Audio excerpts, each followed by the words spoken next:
ನಮಸ್ಕಾರ ಫ್ರೆಂಡ್ಸ್, ನಾನು ಶ್ವೇತಾ ರಾಜೇಂದ್ರನ್ ಮಾತಾಡ್ತಾ ಇರೋದು ಲಕ್ಷ್ಮಿತ ರಾಯರ್ ಮಗಳು ಕನ್ನಡ ಯೂಟ್ಯೂಬ್ ಚಾನಲ್ಗೆ ತಮ್ಮೆಲ್ಲರಿಗೂ ಆತ್ಮೀಯವಾದ ಸ್ವಾಗತ.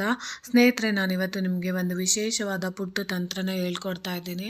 ಯಾವ ಉದ್ದೇಶಕ್ಕೆ ಇದನ್ನು ಹೇಳ್ಕೊಡ್ತಾ ಇದ್ದೀನಿ ಅಂದರೆ ಸ್ನೇಹಿತರೆ ನೋಡಿ, ಇವತ್ತು ಇನ್ನು ನಮಗೆ ನಾಳೆ ಇಲ್ಲ ನಾಡ್ದು ಗಣೇಶನ ಹಬ್ಬ ಇರೋದ್ರಿಂದ ಪ್ರತಿಯೊಬ್ಬರ ಜೀವನದಲ್ಲೂ ನಮಗೆ ಇರೋವಂಥ ಅಡೆತಡೆಗಳನ್ನೆಲ್ಲ ಹೋಗಿಸ್ಕೊಂಡು ನಮ್ಮ ಜೀವನದಲ್ಲಿರೋವಂಥ ವಿಘ್ನ ನಿವಾರಣೆಗಳನ್ನೆಲ್ಲ ಮಾಡ್ಕೊಬೇಕು ಅಂತ ಬಯಸೋವಂಥವ್ರು ಖಂಡಿತವಾಗ್ಲೂ ತುಂಬ ವಿಶೇಷವಾಗಿ ಬಂದಿರೋವಂಥ ಈ ಗಣಪತಿ ಹಬ್ಬದ ದಿನ ನಾವು ಇದೊಂದು ಪುಟ್ಟ ಕೆಲಸನ ನಾವು ಮಾಡ್ಕೊಂಡಿದ್ದೆ ಆದರೆ ದೈಹಿಕವಾಗಿ ಮತ್ತು ಮಾನಸಿಕವಾಗಿ ಆರೋಗ್ಯವಂತರಾಗಿ ಮತ್ತು ಐಶ್ವರ್ಯವಂತರಾಗಿ ಎಲ್ಲ ಕೆಲಸ ಕಾರ್ಯಗಳಲ್ಲೂ ವಿಘ್ನಗಳೆಲ್ಲ ನಿವಾರಣೆ ಮಾಡಿಕೊಂಡು ನಾವು ಸುಖವಾಗಿ ಸಂತೋಷವಾಗಿ ವರ್ಷ ಪೂರ್ತಿ ಇರಬೇಕು ಅಂದರೆ ಖಂಡಿತವಾಗ್ಲೂ ನಾನು ಹೇಳ್ಕೊಡೋ ಅಂಥ ಈ ಪುಟ್ಟ ತಂತ್ರನ ಖಂಡಿತವಾಗ್ಲೂ ಮಾಡ್ಕೊಳ್ಳಿ. ಯಾಕಂದರೆ ನಮಗೆ ಜೀವನದಲ್ಲಿ ಎಲ್ಲ ವಿಘ್ನಗಳನ್ನ ನಿವಾರಣೆ ಮಾಡುವಂಥ ವಿಘ್ನೇಶ್ವರನ ಪೂಜೆನ ನಾವು ಖಂಡಿತವಾಗ್ಲೂ ಪ್ರತಿಯೊಂದು ಮನೆಗಳಲ್ಲೂ ಮಾಡ್ತೀರಾ. ಅಕಸ್ಮಾತ್ ನಿಮ್ಮ ಮನೆಗಳಲ್ಲಿ ಗಣಪತಿ ಪೂಜೆನ ನೀವು ಮಾಡ್ತಾ ಇಲ್ಲ ಅಂದ್ರೂ ನಿಮ್ಮ ಮನೆಯಲ್ಲಿರೋಂಥ ಗಣಪತಿ ಫೋಟೋದ ಮುಂದೆ ಇರ್ಬೋದು ಅಥವಾ ಗಣಪತಿಯ ವಿಗ್ರಹದ ಮುಂದೆ ಇರ್ಬೋದು, ಇದೊಂದು ಸರಳ ಪುಟ್ಟ ತಂತ್ರನ ಮಾಡ್ಕೊಂಡಿದ್ದೆ ಆದರೆ ಖಂಡಿತವಾಗ್ಲೂ ವರ್ಷ ಪೂರ್ತಿ ನಿಮಗೆ ಗಣೇಶನ ಅನುಗ್ರಹ ಆಗೇ ಆಗುತ್ತೆ. ಅದಕ್ಕೆ ನೀವು ಮಾಡಬೇಕಾಗಿರೋದು ಏನು ಅಂದರೆ ಸ್ನೇಹಿತರೆ, ಒಂದು ಚೆನ್ನಾಗಿರೋದು ದೊಡ್ಡದು ಒಂದು ವಿಳೆದೆಲೆನ ನೀವು ತೊಗೊಬೇಕಾಗುತ್ತೆ. ಆ ವಿಳೆದೆಲೆಯ ಮೇಲೆ ನೀವು ಸ್ವಲ್ಪ ಮಂತ್ರಾಕ್ಷತೆನ ಹಾಕಬೇಕಾಗುತ್ತೆ ಅಥವಾ ಅದರಲ್ಲೂ ನೀವು ಹಳದಿ ಅಥವಾ ಕೆಂಪು ಮಿಶ್ರಿತ ಇರೋವಂಥ ಮಂತ್ರಾಕ್ಷತೆನ ಹಾಕಿ ಒಂದು ಚೆನ್ನಾಗಿರೋದು, ಎಷ್ಟು ಚೆನ್ನಾಗಿರಬೇಕು ಅಂದರೆ ಒಂದು ಅಡಿಕೆ ಉಂಡೆನ ತೊಗೊಬೇಕಾಗುತ್ತೆ. ಅಂದರೆ ಅಡಿಕೆ ಬಟ್ಲಲ್ಲ, ಅಡಿಕೆ ಪೂರ್ಣ ಪ್ರಮಾಣದಲ್ಲಿರೋವಂಥ ಒಂದು ಅಡಿಕೆನ ನೀವು ತಗೊಂಡು ಆ ವಿಳೆದೆಲೆಯ ಮೇಲೆ ನೀವು ಇಟ್ಟು ಅದಕ್ಕೆ ನೀವು ಅರಿಶಿಣ ಕುಂಕುಮನ ಇಟ್ಟು ನಿಮ್ಮ ಮನಸ್ಸಲ್ಲಿರುವಂಥ ಪ್ರತಿಯೊಂದು ಇಷ್ಟಾರ್ಥಗಳನ್ನ ನೀವು ಗಣೇಶನ ಎದುರಿಗೆ ನೀವು ಅದನ್ನ ಹೇಳ್ಕೊಬೇಕಾಗುತ್ತೆ. ಅಂದರೆ ಆ ಮೂಲ ಇರುತ್ತಲ್ಲ ಅಡಿಕೆ, ಆ ದಪ್ಪದು ಅಡಿಕೆಯ ಫುಲ್ಲು ಪೂರ್ಣ ಪ್ರಮಾಣದಲ್ಲಿರೋಂಥ ಅಡಿಕೆಯ ಬೆಟ್ಟ ಅಂತಾರೆ, ಅದನ್ನು ನೀವು ಇಟ್ಟು ನೀವು ನಿಮ್ಮ ಮನಸ್ಸಲ್ಲಿ ಏನೇನು ಬೇಕೋ ಅದನ್ನು ಪ್ರತಿಯೊಂದನ್ನು ನೀವು ಕೇಳ್ಕೊಬೇಕಾಗುತ್ತೆ. ಅದಾದಮೇಲೆ ನೀವು ಏನು ಮಾಡಬೇಕು ಅಂದರೆ ಕೆಂಪು ಕಲವ ದಾರ ಅಂತ ಸಿಗುತ್ತೆ, ಮೌಲಿ ದಾರ ಅಂತಲೂ ಕೂಡ ಸಿಗುತ್ತೆ, ಅದನ್ನು ಸಹ ನೀವು ಗಣಪತಿಯ ಮುಂದೆ ಇಟ್ಟು ಅದಕ್ಕೂ ನೀವು ಪೂಜೆ ಮಾಡಿ ತದನಂತರ ನೀವು ಏನು ಮಾಡಬೇಕು ಅಂದರೆ ಅದನ್ನು ನೀವು ಗಣಪತಿ ದೇವರ ಫೋಟೋ ಮುಂದೆ ನೀವು ಗಣೇಶನಿಗೆ ಅರ್ಪಿಸಿ ತದನಂತರ ಅದಕ್ಕೆ ಅರಿಶಿಣ ಕುಂಕುಮ ಎಲ್ಲ ಪೂಜೆ ಮಾಡಿ ತದನಂತರ ನೀವು ಅವತ್ತಿನ ದಿನ ನೀವು ಕೈಗೆ ಕಟ್ಕೊಳ್ಳೋದ್ರಿಂದ ಖಂಡಿತವಾಗ್ಲೂ ನಿಮ್ಮ ವರ್ಷ ಪೂರ್ತಿ ಇರೋವಂಥ ಅಡೆತಡೆಗಳೆಲ್ಲ ನಿವಾರಣೆ ಆಗೋದಕ್ಕೆ ಅದು ಸಹಾಯ ಮಾಡಿಕೊಡುತ್ತೆ. ಅದರಲ್ಲೂ ನಾವು ಯಾಕೆ ಅವತ್ತಿನ ದಿನವೇ ಕಟ್ಕೊಬೇಕು ಅಂದರೆ ನಮ್ಮ ಜೀವನದಲ್ಲಿ ಬರುವಂಥ ವಿಘ್ನಗಳನ್ನ ಒಡೆದೋಡಿಸೋದಕ್ಕೆ ಅದರಲ್ಲಿ ಅದರದ್ದೇ ಆದ ಶಕ್ತಿ ಇರುತ್ತೆ. ಏನಾದರೂ ಮಹಿಮೆ ಅಂತ ನಾನು ತಿಳಿಸ್ತೀನಿ ನೋಡಿ. ಕೈಗೆ ಕೆಂಪು ದಾರ ಕಟ್ಟುವುದರ ಹಿಂದಿನ ಧಾರ್ಮಿಕ ಉದ್ದೇಶ ಏನು ಅನ್ನೋದನ್ನ ನಾನು ನಿಮಗೆ ತಿಳಿಸ್ಕೊಡ್ತೀನಿ. ಯಾವುದೇ ಶುಭ ಕಾರ್ಯದ ಸಂದರ್ಭದಲ್ಲಿ ಪೂಜೆಯ ಸಮಯದಲ್ಲಿ ನಾವು ಕೆಂಪು ಕಲವ ದಾರವನ್ನು ಕಟ್ಟಿಕೊಳ್ಳೋದ್ರಿಂದ ಹಿಂದೂ ಧರ್ಮದಲ್ಲಿ ಕೈಗೆ ಕಟ್ಟಿಕೊಳ್ಳುವ ಕೆಂಪು ದಾರವನ್ನು ಕಲವದಾರವ ಅಥವಾ ಮೌಳಿ ದಾರ ಎಂದು ಕರೆಯುತ್ತಾರೆ. ಮನೆಯಲ್ಲಿ ನಡೆಯುವ ಪ್ರತಿಯೊಂದು ಸಣ್ಣ ಪೂಜೆಯಲ್ಲಿಯೂ ಕೆಂಪು ದಾರವನ್ನು ಕಟ್ಟಿಕೊಳ್ಳೋದಕ್ಕೆ ಮರೆಯುವುದಿಲ್ಲ. ಯಾಕಂದರೆ ನಮ್ಮ ಜೀವನದಲ್ಲಿ ಯಶಸ್ಸು ಮತ್ತು ಕೀರ್ತಿ ಸಿಗಬೇಕು ಅಂದರೆ ನಾವು ಖಂಡಿತವಾಗ್ಲೂ ಈ ಪುಟ್ಟ ಉಪಾಯನ ಮಾಡ್ಕೊಬೇಕಾಗುತ್ತೆ. ಹಿಂದೂ ಧರ್ಮದಲ್ಲಿ ಈ ಕೆಂಪು ದಾರವನ್ನು ರಕ್ಷಾ ಸೂತ್ರ ಎಂದು ಕರೆಯುತ್ತಾರೆ. ಪೂಜೆಯ ಸಮಯದಲ್ಲಿ ಕೈಗೆ ಕಲವ ದಾರ ಕಟ್ಟಿಕೊಳ್ಳುವುದರಿಂದ ಜೀವನದಲ್ಲಿ ಬರುವಂಥ ತೊಂದರೆಗಳಿಂದ ಅಥವಾ ನಮ್ಮ ಜೀವನದಲ್ಲಿ ಬರುವಂಥ ವಿಪತ್ತುಗಳಿಂದ ನಾವು ದೂರ ಆಗೋದಕ್ಕೆ ಇದು ಖಂಡಿತವಾಗ್ಲೂ ಸಹಾಯ ಮಾಡಿಕೊಡುತ್ತೆ.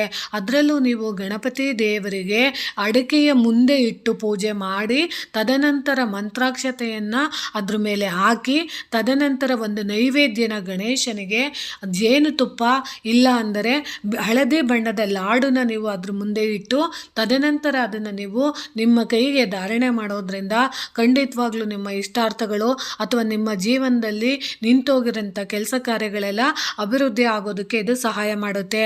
ಧಾರ್ಮಿಕ ಗ್ರಂಥಗಳ ಪ್ರಕಾರ ಕೈಯಲ್ಲಿ ದಾರ ಕಟ್ಟುವುದರಿಂದ ತ್ರಿದೇವರು ಮತ್ತು 3 ಮಹಾದೇವಿಗಳ ಆಶೀರ್ವಾದವನ್ನು ಪಡೆದುಕೊಳ್ಳಬಹುದು.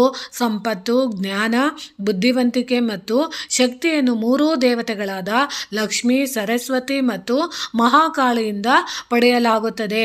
ಕೈಯಲ್ಲಿ ಕೆಂಪು ದಾರವನ್ನು ಕಟ್ಟುವ ಅಥವಾ ಬದಲಾಯಿಸುವ ಮೊದಲು ನೀವು ಇದೊಂದು ಪ್ರಾರ್ಥನೆನ ಗಣೇಶನಿಗೆ ಖಂಡಿತವಾಗ್ಲೂ ಮಾಡಿ. ಯಾಕಂದರೆ ನಿಮಗೆ ಸರಸ್ವತಿ ಅನುಗ್ರಹ ಬೇಕು, ಮಹಾಲಕ್ಷ್ಮಿ ಅನುಗ್ರಹ ಬೇಕು, ಹಾಗೆ ಮಹಾಕಾಳಿಯ ಆಶೀರ್ವಾದನೂ ಬೇಕು. ಅಂದರೆ ತ್ರಿಮೂರ್ತಿಗಳ ದರ್ಶನನೂ ನಮಗೆ ಬೇಕು ಅಂದಾಗ ನಮ್ಮ ಜೀವನಕ್ಕೆ, ನಮ್ಮ ದೇಹಕ್ಕೆ ಮತ್ತು ನಮ್ಮ ಮನಸ್ಸಿಗೆ ಆತ್ಮಶಕ್ತಿಗೆ ಒಂದು ಸ್ಫೂರ್ತಿ ಕೊಡುವಂಥ, ಶಕ್ತಿ ಕೊಡುವಂತಹ ಈ ಕೆಂಪು ಕಲವ ದಾರನ ನೀವು ಗಣೇಶನ ಮುಂದೆ ಇಟ್ಟು ಪ್ರಾರ್ಥನೆ ಮಾಡಿ ನೀವು ಕಟ್ಕೊಳ್ಳೋದ್ರಿಂದ ಖಂಡಿತವಾಗ್ಲೂ ನಿಮಗೆ ಒಳ್ಳೆಯದಾಗುತ್ತೆ.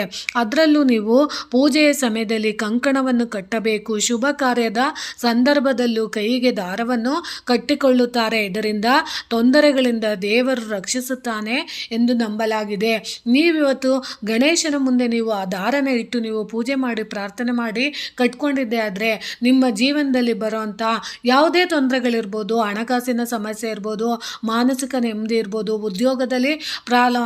ಉದ್ಯೋಗದಲ್ಲಿ ತೊಂದರೆ ಇರ್ಬೋದು, ಅಥವಾ ಗಂಡ ಹೆಂಡತಿ ನಡುವೆ ಜಗಳ ಇರ್ಬೋದು, ಮಕ್ಕಳ ಜೊತೆ ಕಿತ್ತಾಟ ಇರ್ಬೋದು, ಅಥವಾ ನಿಮ್ಮದು ಯಾವುದೋ ಒಂದು ಪ್ರಾಜೆಕ್ಟಲ್ಲಿ ನಿಂತೋಗಿರೋಂಥದ್ದು ಇರ್ಬೋದು, ಯಾವುದೇ ರೀತಿಯ ತೊಂದರೆಗಳಿರ್ಬೋದು, ವ್ಯಾಪಾರ ವ್ಯವಹಾರ ಅಭಿವೃದ್ಧಿ ಕಾರ್ಯಗಳಲ್ಲೆಲ್ಲ ನಿಮಗೆ ತೊಂದರೆ ಆಗ್ತಾ ಇದ್ದರೆ ಆ ತೊಂದರೆಗಳೆಲ್ಲ ನಿವಾರಣೆ ಆಗಬೇಕು ಅಂದಾಗ ನಮಗೆ ಒಂದು ಅದ್ಭುತವಾದಂತಹ ಶಕ್ತಿ ನೀಡೋದು ಅಂದರೆ ಗಣೇಶ ದೇವರು.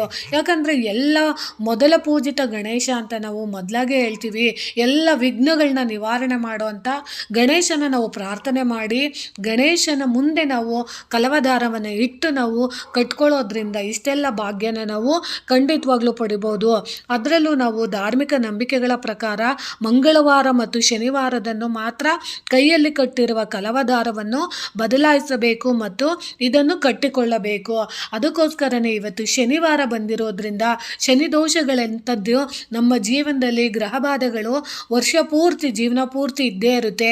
ಅಂಥ ಗ್ರಹಬಾಧೆಗಳು ಬರ್ದಲೇ ಇರಲಿ, ಶನಿಕಾಟ ಬರ್ದಲೇ ಇರಲಿ, ಸಾಡೆ ಸಾತಿ ಬರ್ದಲೇ ಇರಲಿ, ಅಥವಾ ಮಂಗಳ ದೋಷಗಳು, ಕುಜ ದೋಷಗಳು, ಅಂಗಾರಕ ದೋಷಗಳು, ಕೇತು ದೋಷಗಳು, ರಾಹು ಮತ್ತು ಕೇತುಗಳ ದೋಷಗಳು ನಮಗೆ ಬರಬಾರ್ದು ಅಂತ ನಾವು ಬಯಸೋ ಅಂಥವ್ರು, ಅದರಲ್ಲೂ ನಾವು ಶನಿವಾರ ಬಂದಿರುವಂಥ ಈ ಗಣಪತಿಯ ಹಬ್ಬದೊಂದು ಗಣಪತಿಯ ಮುಂದೆ ಇಟ್ಟು ನಾವು ಈ ಕೆಂಪು ಕಲವ ದಾರನ ನಾವು ಕಟ್ಕೊಳ್ಳೋದ್ರಿಂದ ನಮ್ಮಲ್ಲಿ ಜೀವನದಲ್ಲಿ ಯಶಸ್ಸು ಮತ್ತು ಕೀರ್ತಿಗೆ ಅದು ಖಂಡಿತವಾಗ್ಲೂ ಸಹಾಯ ಮಾಡುತ್ತೆ.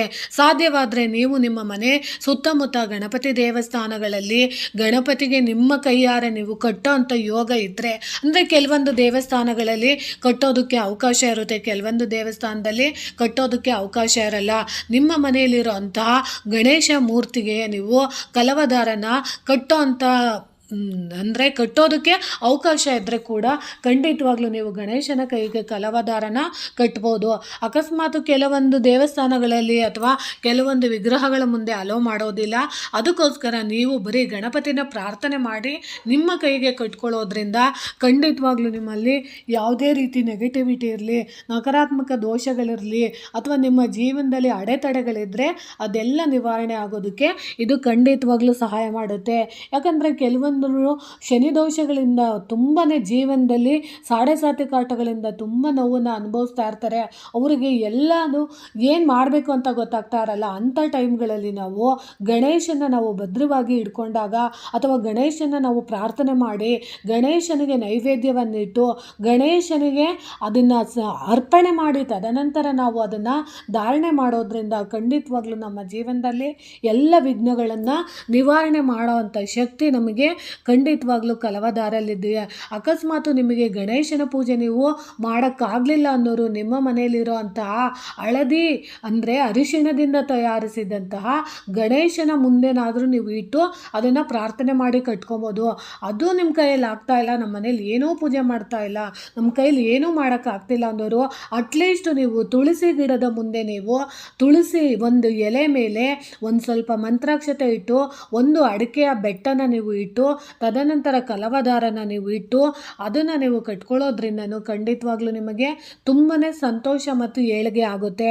ಅದರಲ್ಲೂ ನೀವು ಏನು ಮಾಡಬೇಕು ಅಂದರೆ ನೋಡಿ, ಪುರುಷರು ಮತ್ತು ಅವಿವಾಹಿತ ಮಹಿಳೆಯರು ಬಲಗೈಗೆ ಕೆಂಪು ದಾರವನ್ನು ಕಟ್ಕೊಬೇಕು. ಗಂಡ್ಮಕ್ಳು ಮತ್ತು ಮದುವೆ ಆಗದಿರೋ ಅಂತಹ ಹೆಣ್ಮಕ್ಳು ಇರ್ಬೋದು, ಅಂಥವರು ನೀವು ಏನು ಮಾಡಬೇಕು ಅಂದರೆ ಬಲಗೈಗೆ ಕಟ್ಕೊಬೇಕಾಗುತ್ತೆ.